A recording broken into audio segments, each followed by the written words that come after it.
जय गुरुदेव। जय गुरुदेव। आँख और कान खोल दीजिए।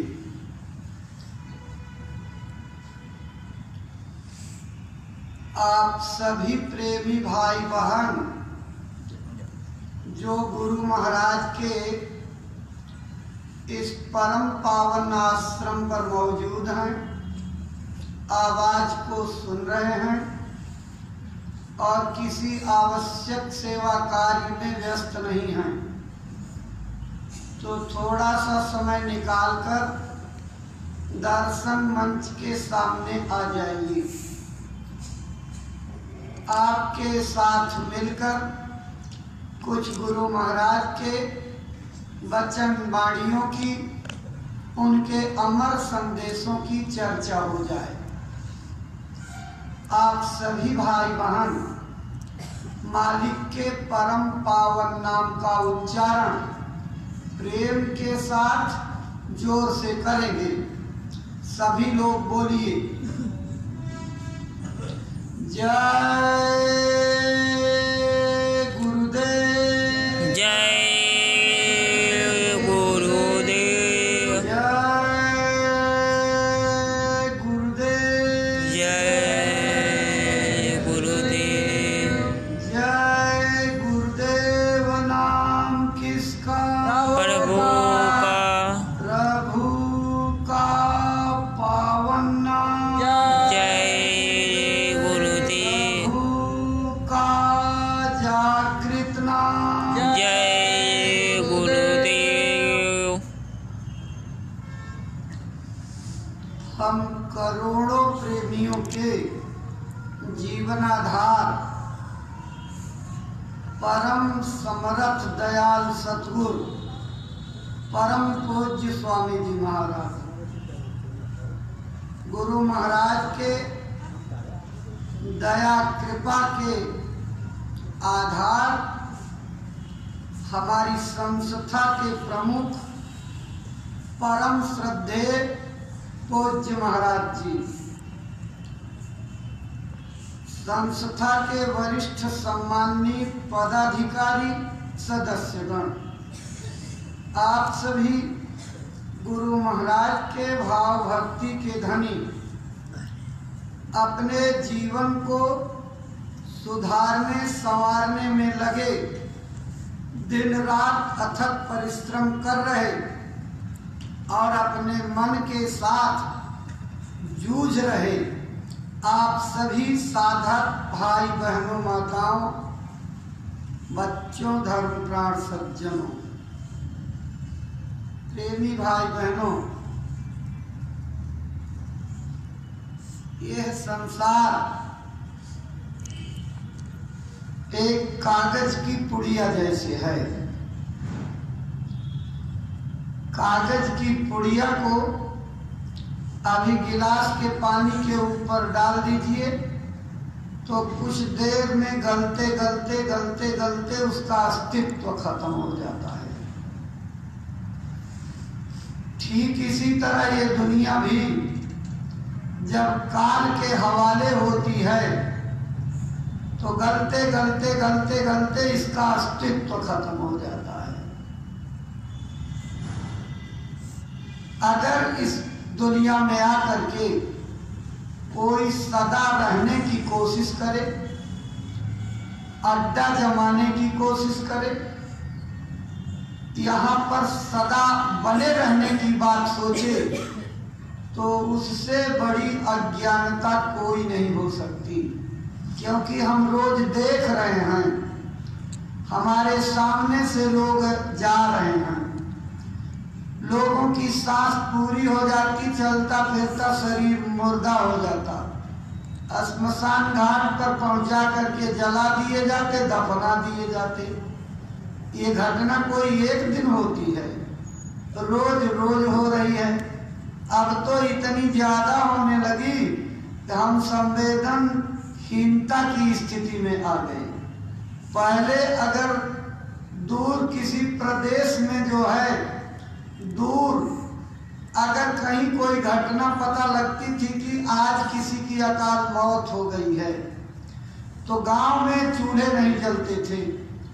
लोग मानवता के प्रति इतना संवेदनशील थे, उस शोक संवेदना में भोजन नहीं करते थे। लोगों को अपनत्व था, हमदर्दी थी कि अपने घर का जैसे कोई प्राणी चला गया हो। आज तो दशा बदल गई है। पड़ोस में लाश पड़ी हो लेकिन बगल में तले जा रहे हैं, भुने जा रहे हैं, पक रहे हैं, खा रहे हैं, हंसी मस्खरी भी हो रही है। यानी उस जीवात्मा के जाने के प्रति कोई दुख अफसोस नाम की चीज नहीं है। यही सिद्ध करता है कि आप इस तरफ से बिल्कुल लापरवाह हो गए हैं। आखिर आपके भी साथ तो ये घटना घटित होगी। आपके भी चले जाने पर लोग इसी तरह का व्यवहार करेंगे, क्योंकि जो रीति बन जाती है वो जमाने की रीति होती है, परिपाटी बन जाती है, लोग उसका पालन करते हैं। और आज लोग इतना मानवता के प्रति संवेदनाहीन हो गए हैं कि घटनाएं रोज घटती हैं तो कौन इतनी श्रद्धांजलि अर्पित करे, कौन इतना जो है गम मनाए। लेकिन जो लोग गम मनाने के लिए इकट्ठा होते 2 ही 4 की संख्या में, वो विचार जरूर करते हैं कि एक दिन हमको भी चले जाना है, इस संसार को छोड़ करके निकल जाना है। कुछ भी नहीं ले जाएंगे, वैराग्य होता है। लेकिन वो वैराग्य केवल श्मशान घाट की सीमा तक, घर तक आने तक उसका कुछ अक्स रहता और उसके बाद ऐसा धुल जाता, अपने जो है खेती गृहस्थी बाल बच्चों के बीच में इतना रम जाते कि वो घटना आंखों से ओझल हो जाती, इतिहास बन जाता, कुछ दिन में भूल जाते और हमको भी छोड़ करके जाना, ये चिंता खत्म हो जाती। गुरु महाराज कहा करते थे, एक आदमी पेड़ पर बैठा था, जिस डाल पर बैठा था उस डाल को 2 चूहे यानी एक दिन और रात कुतरने में लगे हुए हैं। डाल कुतरी जा रही है और वो देख रहा है कि ये डाल जैसे ही ये कमजोर पड़ी टूट करके नीचे गिर जाएगी। उधर आगे सांप बैठा, अब उतर नहीं सकता। पीछे ऊपर देखा एक मधुमक्खी का छत्ता है। तब तक एक चिड़िया आई और मधुमक्खी के छत्ते में चोंच मार दी। कुछ मधुमक्खियां इधर उधर उड़ गई, वहां से रस टपकने लगा। संयोग से वो उसके जीभ के ठीक ऊपर था और जैसे ही रस आया और रस में आनंद होकर के अगली बूंद का इंतजार करने लगा और इधर से भूल गया कि वास्तव में जिस डाल पर बैठे ये कुतरी भी जा रही है। और अंत में उसी चस्के में रह करके डाल कमजोर हुई, धड़ाम से नीचे चला गया और जीवन ही खत्म हो गया। जिस तरह से उस मधुमक्खी के शहद के बूंद ने उसको गाफिल कर दिया, ऐसे ही ये दुनिया के भोग वासनाएं संसार की और जो दुनिया का नशा चढ़ा रहता, इस नशे में गुमान गरूर में हम फूले नहीं समाते। लगता है कि सारी दुनिया हमारे मुट्ठी में है और एक दिन ये सारी बात साथ खत्म हो जाएगी, इसकी भी चिंता आपको नहीं है। ये गरूर घमंड ये काल का आहार है। वो गरूर और घमंड को खाता जरूर है, उसके लिए ये बड़ा स्वादिष्ट भोजन है और उसके लिए अप्रिय भोजन जो है दीनता और गरीबी है। आपके अंदर अगर शील क्षमा संतोष विरह विवेक आ गए तो आप स्वादहीन हो जाओगे, खट्टे स्वाद वाले हो जाओगे, आपको छुएगा तक नहीं, सूंघ करके अलग हो जाएगा, इसी में आपका काम बन जाएगा। लेकिन वो जिसको दबोच लेता है उसको छोड़ता नहीं, दबोचेगा उसी को जो उसे प्रिय लगेगा, स्वादिष्ट लगेगा। काम, क्रोध, लोभ, मोह, अहंकार जैसे गुणों को लेने वाले लोग उसे प्रिय लगते हैं, अच्छे लगते हैं। और उदासीन होने वाले लोग उसकी तरफ से भी जो है स्वादहीन हो जाते हैं, इसलिए उनको बिल्कुल कोटे से बाहर निकाल देता। यही आपकी सबसे बड़ी बचत होती है। लेकिन अगर बीच में आप तैयार हो करके सीना ठोक करके नहीं हम भी कुछ हैं, यही में फंस जाते हो। जो है गुरु महाराज बहुत सचेत किए हम लोगों को, कम नहीं सचेत किए। कहा ये दुनिया बांधे रहती है, ये दुनिया बांध करके मारती है और आपको रोने भी नहीं देगी। सबके साथ ऐसा होगा। ऐसी ऐसी मुसीबत, ऐसी ऐसी तकलीफें, ऐसी ऐसी चिंताएं, रात की नींद खत्म हो जाती है, आपको चिंता सवार रहती है, हम इसका क्या उपाय ढूंढे, आँख के आगे रोशनी छा जाती। लेकिन उन तकलीफों को गुरु देखता और समझता है। अगर आप धीरज रख करके गुरु का विश्वास रख करके चलोगे तो गुरु दया करता है, आपको अनुकूल दया देता है, आपकी तकलीफों पर सुनवाई होती है। लेकिन अगर अविश्वास आ गया, आपको गुरु पर शंका हो गई, तो फिर आप कहीं के नहीं रहेंगे, परमार्थ खत्म हो जाएगा। इसलिए प्रेमी भाई बहनों, विश्वास कायम रखना ये सबसे बड़ी चीज है। गुरु महाराज समर्थ हैं, गुरु महाराज सब दया के अपार भंडार हैं। हमारे लिए जितनी जरूरत होगी उतना इंतजाम करेंगे। हमें कभी भी किसी परिस्थिति में असहाय और निराश नहीं होने देंगे। इसलिए इसका ध्यान रखो, गुरु महाराज की चिंता करो, याद करो और उनके बताए रास्ते पर रोज दरवाजे पर बैठ करके सुमिरन करो, तभी तो कुछ मिलेगा। जब तक सुमिरन नहीं, सुमिरन ध्यान भजन छूट जाए तो जिंदगी की सबसे बड़ी मुसीबत है।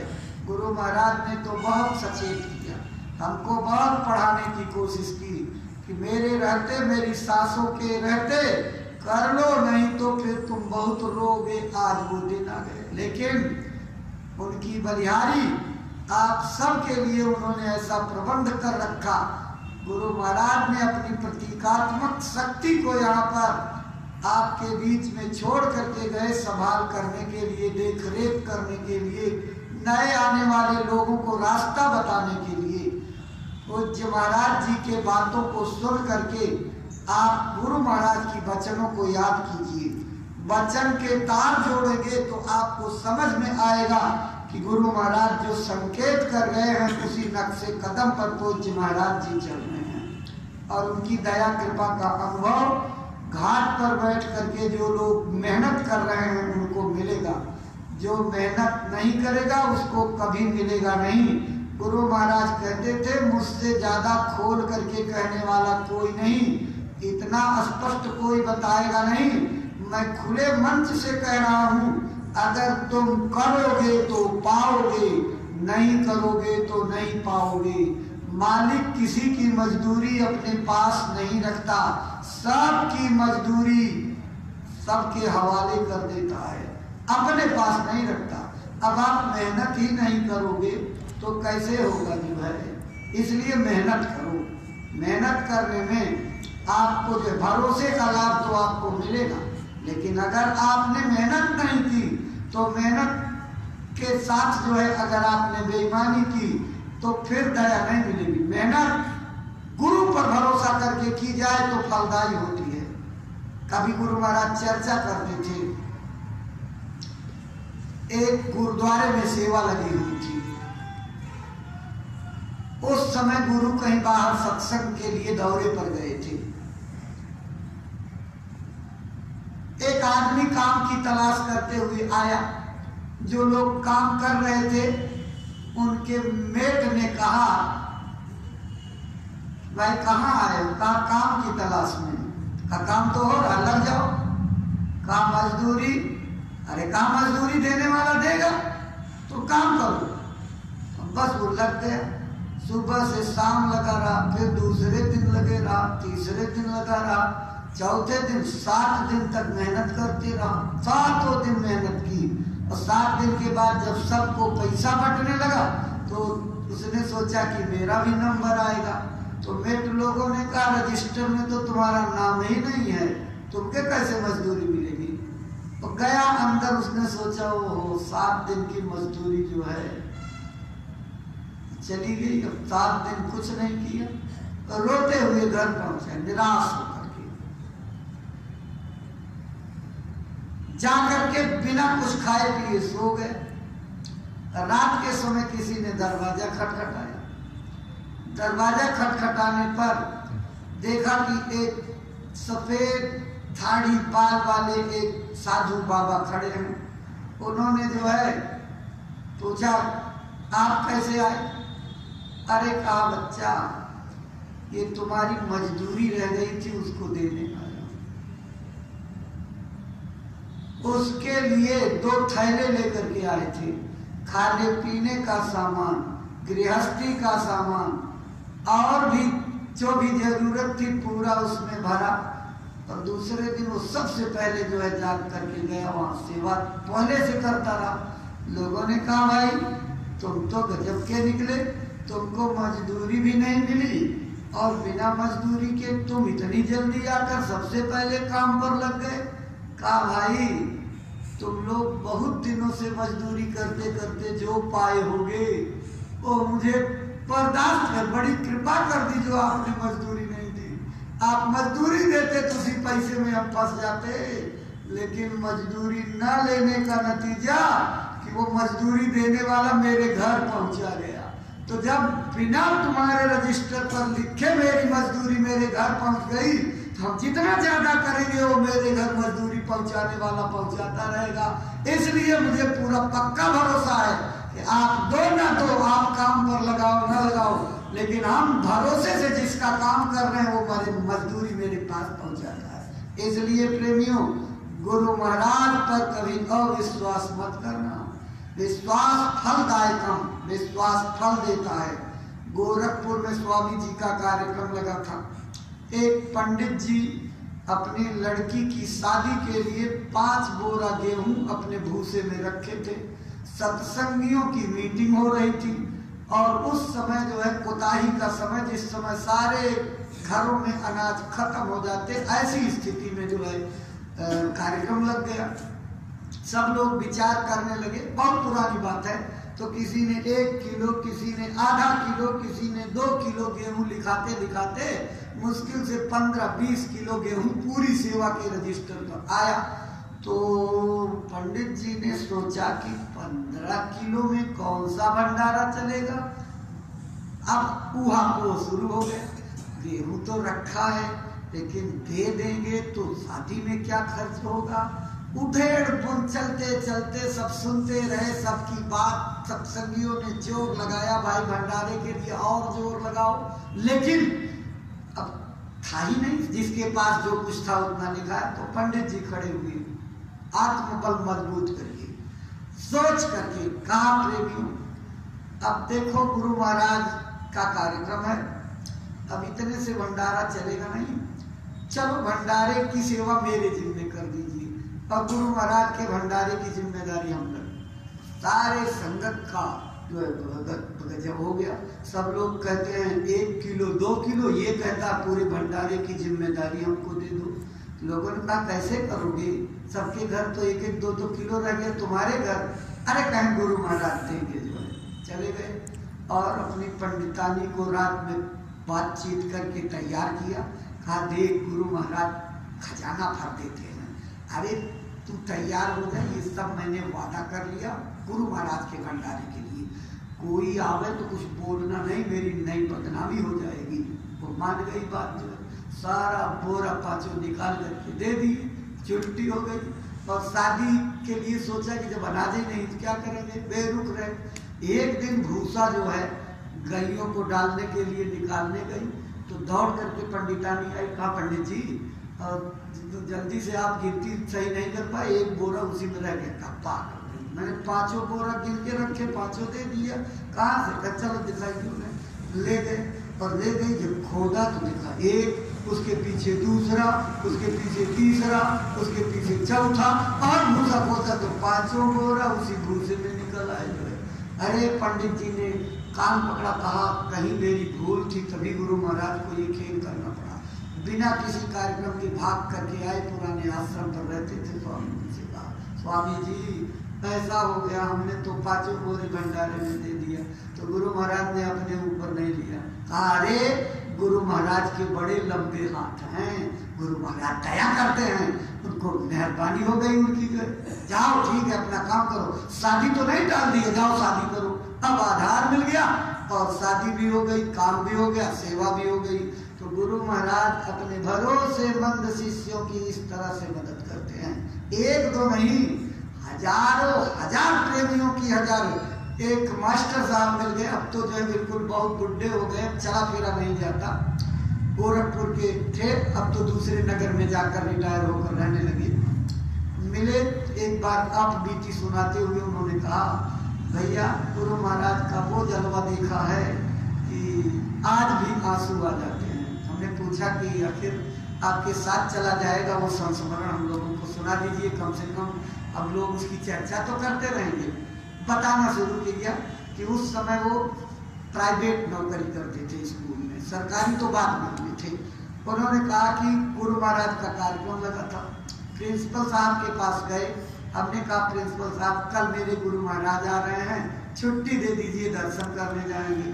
तो प्रिंसिपल साहब नाराज होकर कहते हैं, जब देखो सत्संग, जब देखो प्रचार। अरे नौकरी करना है कि प्रचार करना है? अगर नौकरी करना हो तो करो, नहीं प्रचार करना हो तो जाओ और प्रचार करो, छुट्टी तुम्हारी जो है।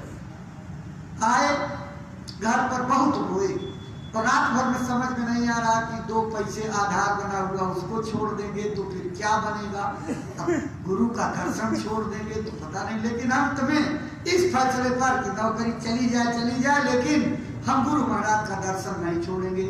चले गए, 30-35 किलोमीटर दूर कार्यक्रम था। कार्यक्रम सत्संग सुन करके, दर्शन करके आए, रात को लौट करके सवेरे हिम्मत नहीं पड़ रही थी, लेकिन चाहेगी तो चली जाएगी, लेकिन एक बार स्कूल चल करके देख लेते हैं, प्रार्थना कर लेंगे, गलती मान लेंगे। तो जा करके पहुंचते डरते कदम से गए और पहुंचते ही हाथ जोड़ करके प्रिंसिपल साहब से कहा, प्रिंसिपल साहब माफ कर दीजिए, मेरे गुरु के दर्शन की मुझे इतनी प्यास लगी थी कि हम अपने को रोक नहीं पाए और आपकी बात की अवहेलना करके गुरु का दर्शन करने चले।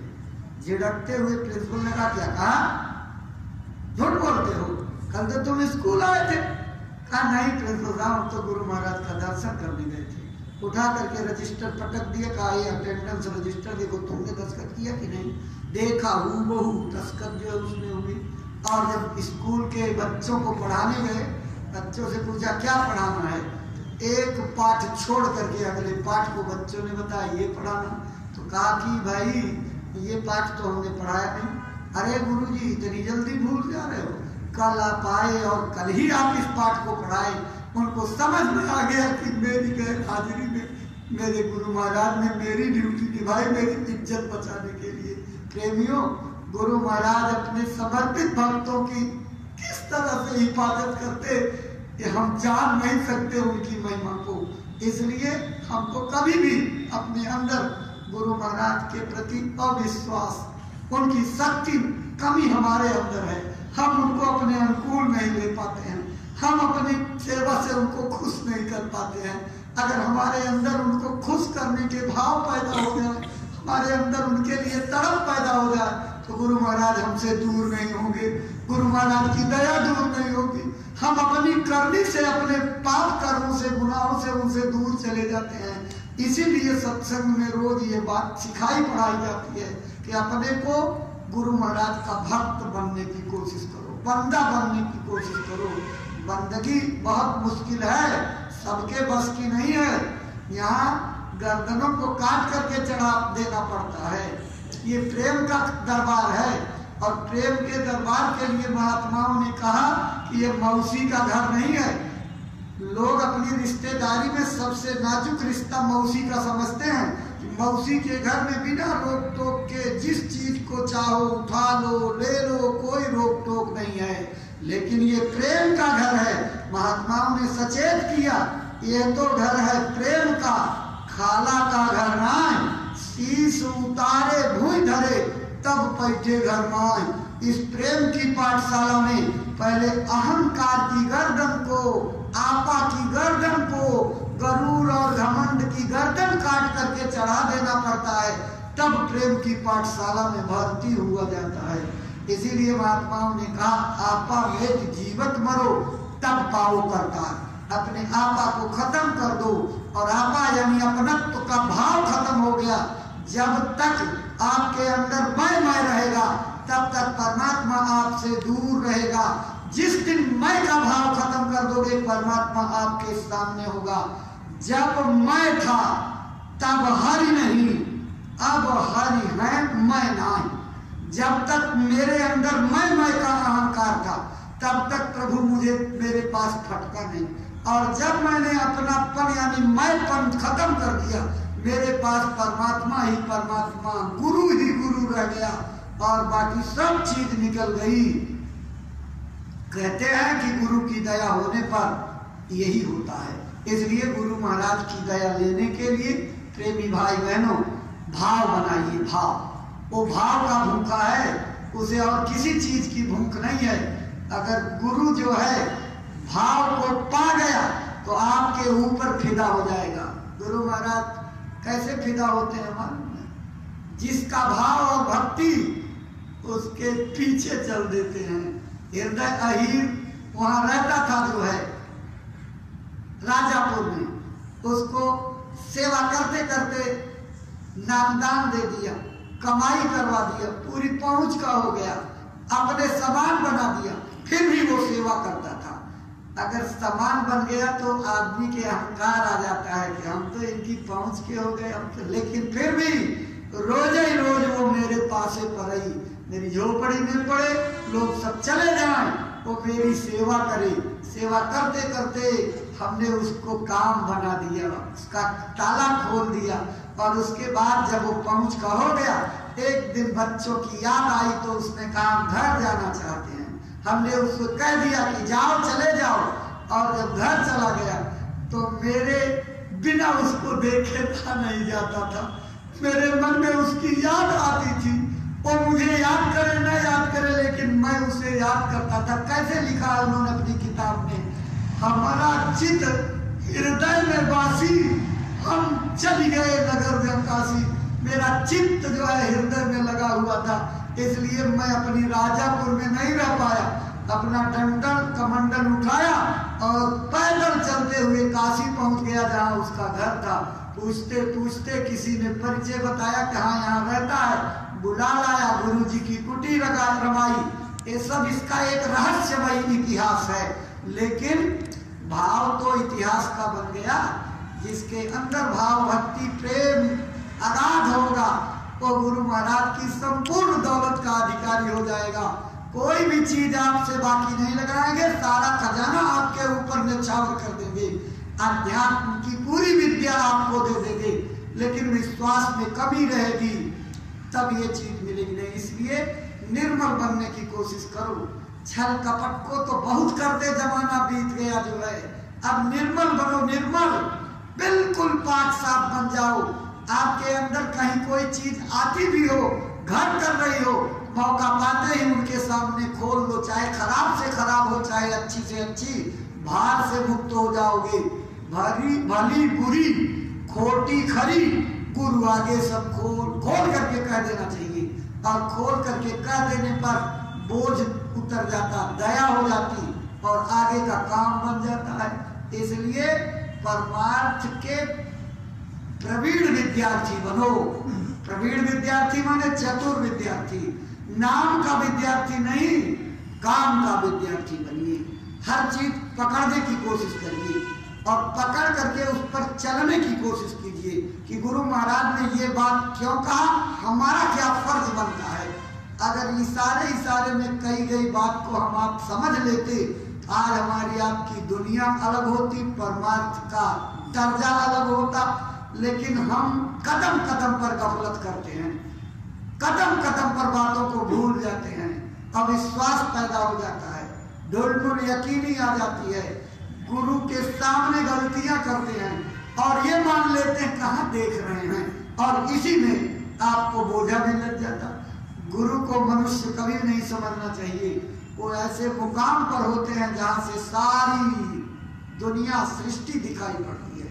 ऐसे नाके पर बैठते हैं सब आने जाने वाले, मरने जीने वाले, और किसको बांध करके ले जाया जा रहा, किसको मारा जा रहा, कौन किसके साथ क्या कर रहा, ये सब दिखाई पड़ता है। लेकिन मर्यादा, इसलिए मर्यादा में जो है नहीं कुछ कहते हैं। आप भी मर्यादा का पालन करते हैं दुनिया में सब कुछ जानते हुए, लेकिन आप चुप रहते हो। बहुत से ऐसे मौके आते हैं, हर चीज समझते हुए आप खोल करके उसको नहीं कहते हो। इसी तरह से महात्मा की एक मर्यादा है, अपनी मर्यादा में रहते हैं। हम लोगों को अपने कर्तव्य की चिंता होनी चाहिए कि हमारा बंदा होने के नाते क्या कर्तव्य है, बंदे को कैसे रहना चाहिए, हमारी रहनी गहनी कैसी होनी चाहिए, हमारी बोली बाणी में क्या सुधार की जरूरत है, हम लोगों के साथ कैसा बर्ताव करें, हमारे बर्ताव से किसी को दुख न हो। इसकी चिंता अगर आप करेंगे तो आपके अंदर समानता की दृष्टि आ जाएगी। समानता की दृष्टि जिस दिन आएगी उस दिन आपको अपने बच्चे की मौत के बराबर दूसरे बच्चे के मौत पर उतना ही दुख होगा। लेकिन आज क्या है, लाश पड़ी रहती है, एक्सीडेंट हो जाता है, छटपटाते रहते हैं लोग, बगल से मोटरसाइकिल, गाड़ी, साइकिल चलाते हुए चले जाते, कोई हाल पूछने नहीं। कोई संवेदनशील आदमी रहता है तो उनको उठा करके बैठा करके गाड़ी पर अस्पताल ले जाता है, किसी तरह मदद करता है। लेकिन अगर उसी दशा में चलती गाड़ी में आपको आकर के कोई खबर दे दे कि साहब आपके भाई का लड़का जो है वहां दब गया ट्रक से, उस समय आपकी क्या दशा होगी, जरा अंदाज लगाइए। क्यों आप बेचैन हो जाते हैं, बेसब्र हो जाते हैं, व्याकुल हो जाते हैं, धड़कन बढ़ जाती है और लगता है कि कोई बहुत बड़ी मुसीबत आ गई है। क्यों? उसको आप अपने खून का समझते हैं, इसलिए ना। अपनत्व में इतनी तकलीफ, अगर सारी दुनिया के बच्चों को अपने बच्चों जैसा समझ लिया जाए तो आपका दर्जा मनुष्य से बहुत ऊपर उठ जाएगा। अब आप ऊपर उठने नहीं चाहते हो। आप जानते हो अपने अपने ख्याल रखने वाले क्या होते हैं। मैदान में चरागाह में चले जाइए तो कोई चरागाह में चरता हुआ जानवर चर करके अपने मुंह की घास दूसरे के मुंह में नहीं पकड़ाता। चिड़िया तो दाना चुग कर अपने बच्चों को पकड़ाती है, लेकिन जानवरों में ये प्रवृत्ति नहीं होती है। यही पशु प्रवृत्ति है कि आप ही चरे, वही मनुष्य है कि जो मनुष्य के लिए मरे। असली मनुष्य वो है जो अपनी तरह से दूसरे मनुष्य की भी चिंता करे। भारत की संस्कृति यही है, अपने लिए आराम की तलाश, दूसरे को मुसीबत में झोंकना। ये भारत की संस्कृति की मनुष्यता नहीं है। भारत की संस्कृति ये कहती है सर्वे भवन्तु सुखिनः, सर्वे सन्तु निरामयाः, सर्वे भद्राणि पश्यन्तु माँ कश्चित् दुर्भाग् भवेत्। यानी एक तरफ से भगवान सबको सुखी कर दो, सबको निरोगी कर दो, किसी के पास कोई तकलीफ न रह जाए। जब ये भावना रहती है तब घर में बरकत आती है, नहीं तो लालच के साथ बरकत खत्म हो जाती है। इसलिए प्रेमी भाई बहनों, यही अपनी बात को आज विराम देंगे। त्रुटियों को माफ कीजिएगा। सब लोग जो है मालिक के नाम को प्रेम से बोलिएगा। और नारा जब लगता है कि हाथ जोड़कर विनय हमारी, तो मेरे कानों में कुछ लोगों की आवाज आती है, जिसको रोक दिया गया उसको बोलते हैं हो जाओ सब शाकाहारी। अब ये जाओ शब्द महाराज जी ने हटा दिया है, उसको हो जाएं सब शाकाहारी। इसमें नम्रता की बात और प्रार्थना के अक्स झलकता है, और हो जाओ में आदेश जैसे दिया जाता है। इसलिए हम आदेश देकर ये काम नहीं कराना चाहते। हम सबसे हाथ जोड़ करके विनती करके और चरण छू करके उनसे करना चाहते हैं। इसलिए आप अपनी भाषा को याद कर लीजिए, हो जाए सब शाकाहारी, यानी प्रार्थना के भाव में इसको कहना है। चलिए सब लोग बोलिए मालिक के नाम को।